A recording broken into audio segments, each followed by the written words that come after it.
everybody, so today I'm here with our book basket, our Halloween book basket, and I bet you can guess why. It's because I have some really fun and spooky Halloween books to share with you. Okay everybody, so the first book that I wanted to share with you guys is called Too Many Pumpkins, and this book is by Linda White, and we actually got this yesterday in the mail, and Robbie and I read it last night, and we're really excited to read it again today because we loved it so much. This book has fabulous illustrations. So here is our book Too Many Pumpkins. It is written by Linda White, and the illustrator is Megan Lloyd. And Robbie and I loved this book mainly because of the illustrations. I'll show you guys. There's just beautiful colors, all the colors of fall, and it just made me want to go live somewhere in New England and, you know, just take my cat or something like that. So anyway, we really liked this book. I think that your children would love it too, especially if you're going to do some sort of a pumpkin carving activity afterwards. And I won't give it away, but as the title says, in the end, there are too many pumpkins. So check this book out today, and I think you and your little ones will love it. Okay guys, so the Pumpkin Book by Gail Gibbons. As I was saying, it's great because it teaches your children all about all the different kinds of pumpkins and the names, and that some pumpkins are bumpy and some have ridges and some are smooth, and just kind of a lot of that great visual descriptive words are on there. Okay, then it takes you all the way from when a pumpkin is planted as a little seed and how it is harvested, and then it describes what the parts of the seed are, and it just shows you how you can buy pumpkin seeds and how to plant them. And Robbie and I have fun with this because actually this afternoon we have a pumpkin of our own that we're going to be taking a look at. It talks about how the rain falls on and on until the pumpkin actually starts to form on the vine, and the pumpkin is ready to be harvested.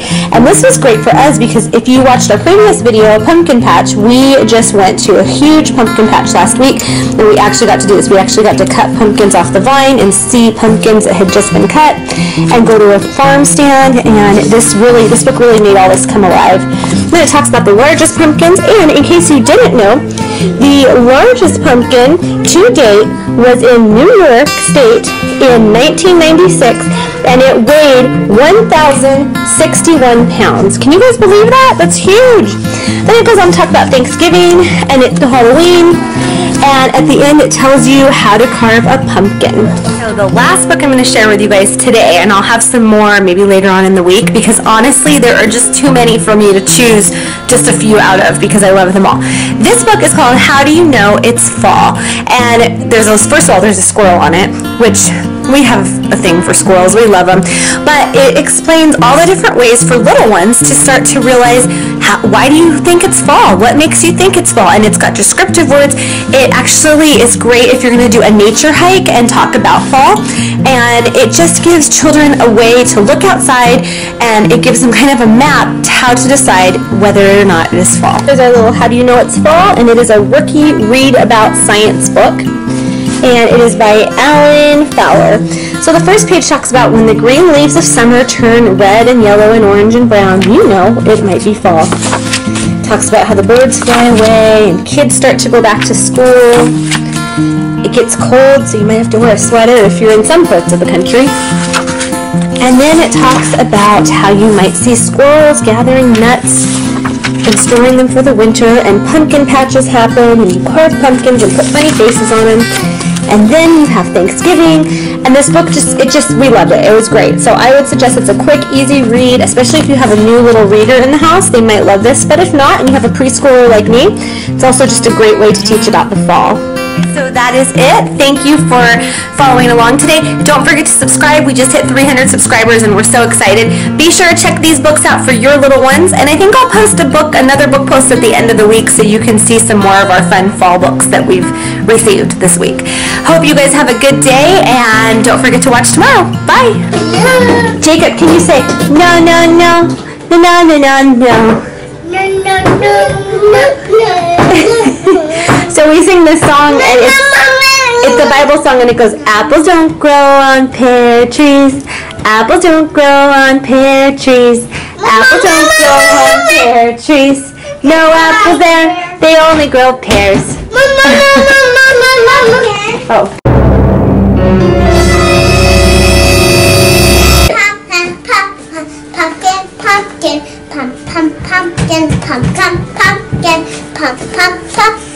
pumpkin.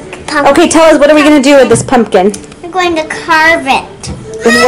And what is so special? What's going to be inside of it? Seeds and goo. Oh, seeds and goo. Okay, Robbie, this is a pie-making pumpkin, so it's smaller than most pumpkins, but Mommy said we could use it. We're not going to ruin one of your big ones, okay? So what we're going to do is, usually when you decorate a pumpkin, Hi. Hello. you'll cut it this way and take the lid off so you can put it back, but we're not going to decorate it or carve it. We're going to just remove it, use it for seeds. So I'm going to go, keep your hands, fold your hands.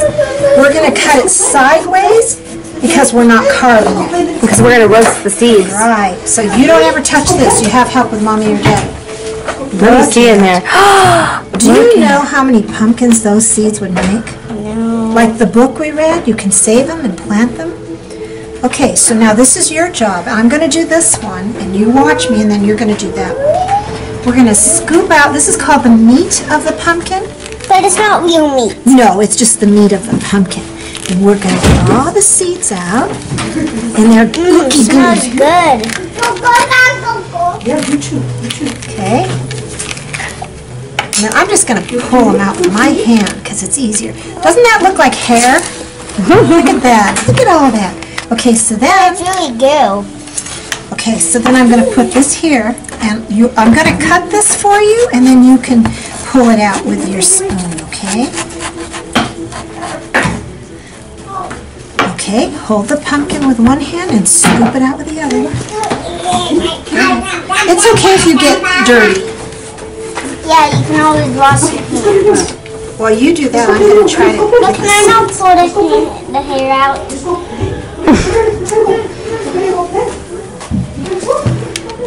You could just stick your hands in because we're going to wash our hands. Can Mommy try? Ooh. What does it feel like? All it is like a, it's just part of the pumpkin. It's nothing gross. It's a vegetable, Robbie. It's not any gross animal or anything. All right, so once we're all done doing that, Then we separate the seeds. all right, so then you have to separate the seeds.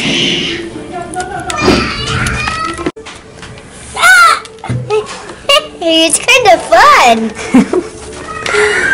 So Gigi's separating all the seeds, and the reason why we're doing this is because we read this book called Too Many Pumpkins, which I shared with you guys earlier, and the lady in the book had different pumpkins grow, all because a few of these pumpkin seeds landed in her yard. So that is why we're talking about pumpkin seeds, and then we're also going to talk about all the different parts of a pumpkin. So Gigi's going to open the seed in half for us if she can do it. It's kind of hard to do. Let's see. You love eating them? She's going to bite one open. So here's the seed. Everybody see that? Rob, see? This is the seed when it's all, the little shell is closed. And the shell part of the seed, this little outside part, is called the seed coat.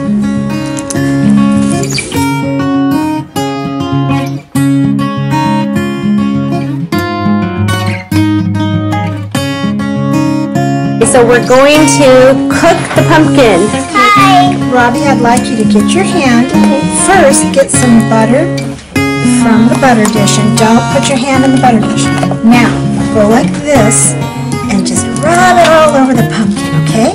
Can you do that? Go, there you go. And I'll get you some for the other piece. Go ahead, Rob. This one first. What do I do? You rub the butter all over the inside of the pumpkin. Hold it with your other hand. Good job.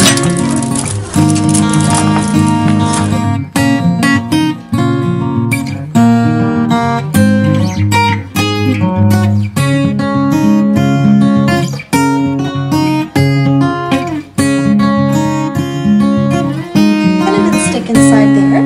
Just drop it in the pumpkin. And I'll drop one in here.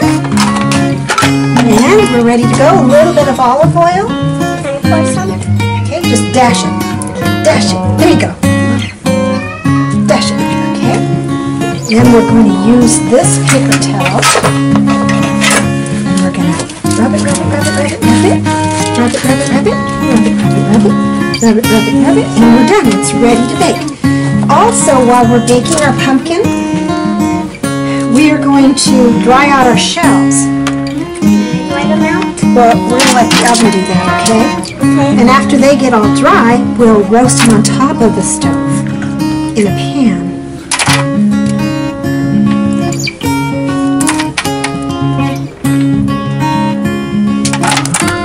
Then we'll eat them.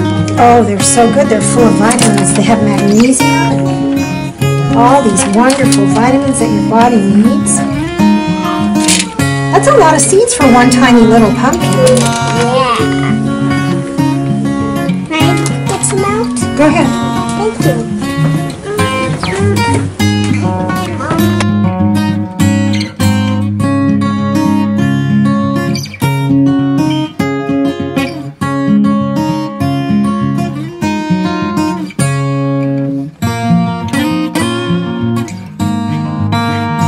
Our pumpkins and our pumpkin seeds are about to go in the oven at 350 degrees. The seeds will go in for about, what, 30 minutes, Mom? And the pumpkins about 40 minutes. So we'll see you when you get out. Hey you guys, so here is our final product, our cooked pumpkin. And Gigi's here, so she made green beans for dinner, and then she made this yummy, hearty, it's like turkey, vegetables, and stuffing. It's like a little mini Thanksgiving meal, ground turkey. So we're going to go enjoy it.